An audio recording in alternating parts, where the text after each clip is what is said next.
3 Lebanese officials were dropped from refereeing an AFC Cup match in Singapore and are helping the country's Corrupt Practices Investigation Bureau, CPIB, with their inquiries. The Football Association of Singapore, FAS, said on Wednesday, 3rd of April 2013. Al Sabah and assistant referees Al Eid and Abdallah Talib were taken to the CPIB early on Wednesday, the FAS said, with replacement officials from Thailand and Malaysia taking charge of the Tampines Rovers' 4-2 defeat by East Bengal of India later in the day. Singapore and FAS have a zero-tolerance policy when it comes to match fixing and football corruption, the FAS said in a statement released shortly before the match was due to kick off. We take a serious view of allegations pertaining to match fixing and football corruption activities, and the authorities and FAS will spare no effort in minimising the possibility of such activities taking place within the local football scene. The FAS said it had contacted the Asian Football Confederation immediately, and replacement officials were sent to cover the match in the region's second-tier international club tournament. The AFC, contacted by Reuters, said it would not comment on the situation. The CPIB, a government law enforcement body that is separate from the regular police, confirmed it had spoken with the 3 officials. We adopt a zero-tolerance approach towards corruption, and match fixing of any form is not condoned in Singapore, the body said in an email to Reuters. A CPIB spokesman declined to comment when asked if the 3 officials were still being questioned or if their passports had been impounded. Now, do you know what? Yeah, the thing is with this, the CPIB, brilliant. They've taken swift action, and the Football Association of Singapore have taken swift action. UEFA, FIFA, and even our own FA, take heed of what has happened. Corruption allegations, people getting taken out from those matches straight away as a precautionary measure. Not none of this, we're going to wait a month or 2 before we do it. The FAS, the Football Association of Singapore, and the CPIB, Corrupt Practices Investigation Bureau, did it straight away. The powers that be in football need to look at that example. That is leadership by example. And you know what? Match fixing, and this is over match fixing fears / allegations. So that is swift action. And I commend the CPIB and the FAS for taking that action, because that's what needs to be done here. FIFA, UEFA, the FA, that's what needs to be done.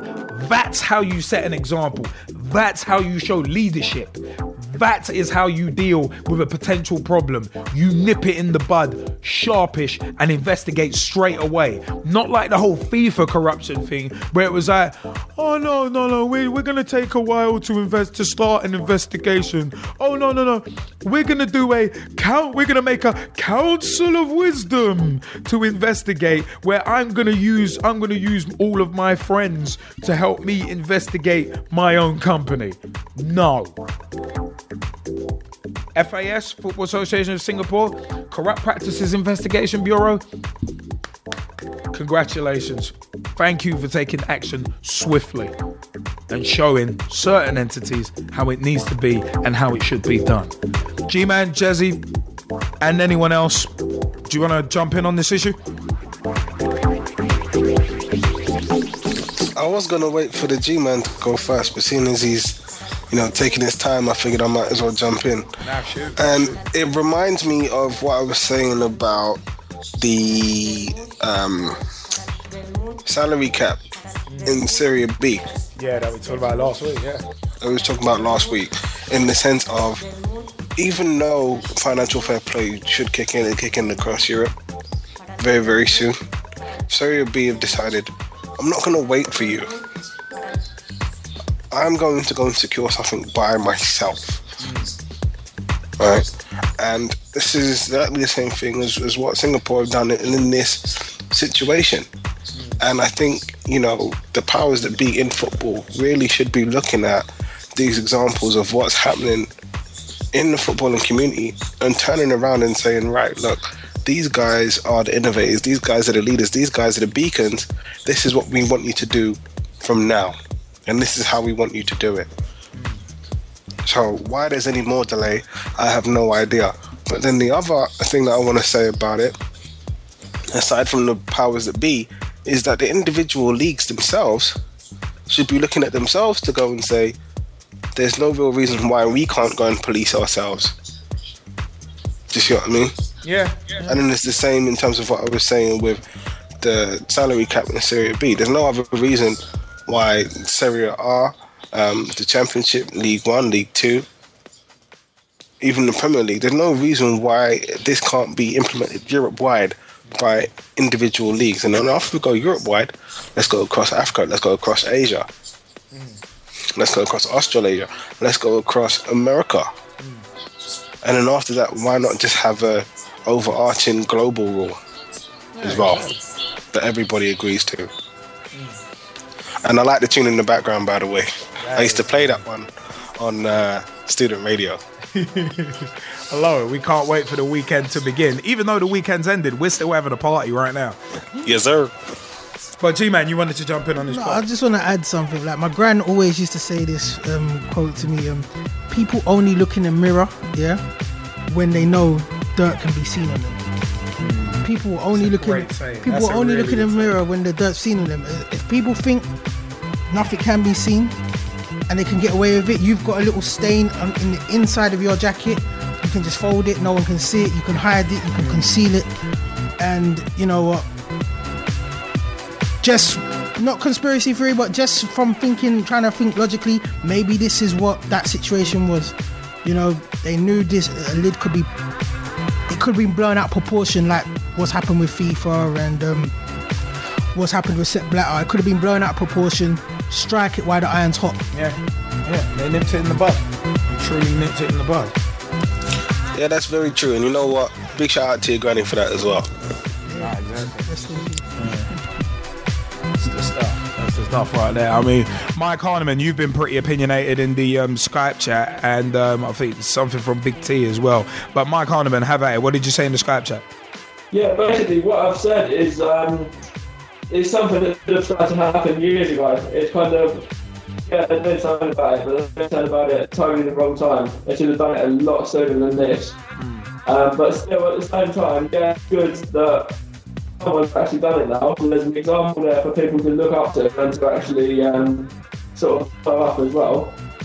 And basically, what I'm going to say here is people have actually started to do things for the good of the game as well, instead of actually overlooking it all the time now. The main point I'm going to make there is they've actually, basically done it for the good of the game, and it's there for other people to sort of use their own sort of judgment and feel about it as well now, because someone's done something about it. So right, they can do it themselves as well. It's not like, you know, someone has actually started off the process now, so someone can feel more like they're not the first ones to do it, if you know what I mean. Yeah. It's a lot harder to start something when you think you're the first ones doing it, because it's like, how do I do it? But it's one of them was the Singaporeans they've shown they have shown us the way with this. So it's one of them ones. I think it's great stuff. I think it is really, really good stuff. And what you said, Mike, about for the good of the game, that's what it's all about. For the good of the game. That's what it has to be about. Not about lining your own pockets. Not about, how much money can we make off this? For the good of the game. Wow. Big T, did you want to jump in on this point as well? Yeah, actually, I'll actually jump in. I mean, I'll keep it short and sweet like I did on Saturday. But what I'll do is basically, we need new people running this game. I mean, yes, it's good in introducing rules, etc. But they're not going to be impacted on the players, the coaching staff, etc. You need somebody in the calibre of Gezzie. Now, you remember the video I did years ago, right? This is a serious point. I'm not joking now. People like Gezzie would get the stuff in, they would tell us what to do, they would make rules and people would follow them, because it's people like Gezzie and people like that who make the world what it is. They're direct, they're honest, and they don't mess you about, and that's what we need, and that's what I try to incorporate into my video. Yes, it's good it's introducing rules and stuff, but at the end of the day, you need to have a game plan, and people like Gezzie and Gav as well, but he's a different story. People like Gezzie make the rules and you abide to them. But the only consolation I could say to that is, I mean, if it was Harry Redknapp and Eunice Kabul, they'd probably be screwed, so if you know what I'm saying. But end of the day, people like Gezzie and people, I could have a list full of people I could use as role models. I mean, it's that's like what you would say, Liam. It's one of them ones. You have rules, you impact them and you follow them. It's like the Quran or whatever. It's you have to follow the rules of what people set. If you don't follow them, you get punished. And quite rightly, I don't think that football is doing that at the moment.